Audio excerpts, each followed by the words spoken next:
তো রাধে রাধে, আজকে বানাবো আমি সব দিয়ে 5 রকম তরকারি। এখানে আমি তেল গরম হয়ে গেছে, 5 ফোড়ন দিয়েছি ফোড়নে, আর তারপরে পটল আর ডাঁটাটা আগে ভেজে নিলাম।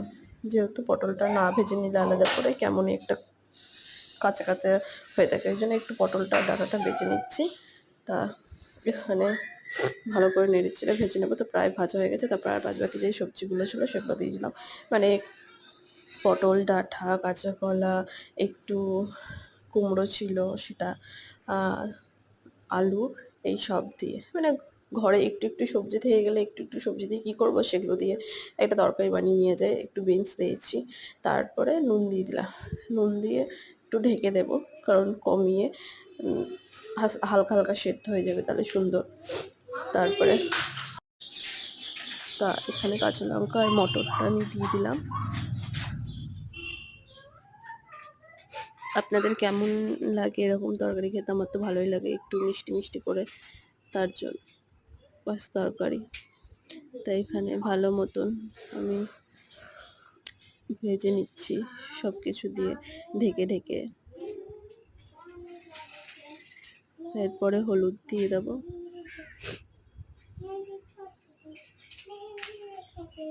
হলুদ, জিরের গুঁড়ো আর নুন তো আগেই দিয়েছি, তখন একবারে বেশি করে দিয়ে দিয়েছিলাম যদিও। তাই এটা দিয়ে ভালো করে আমি মশলা আর সবজিগুলোকে ভেজে নেব।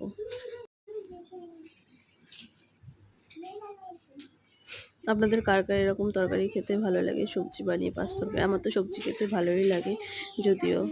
এই যে তারপরে একটু চিনি দিয়ে দিলাম, চিনি দিয়েও ভালো মতন নেড়ে চেড়ে নেব।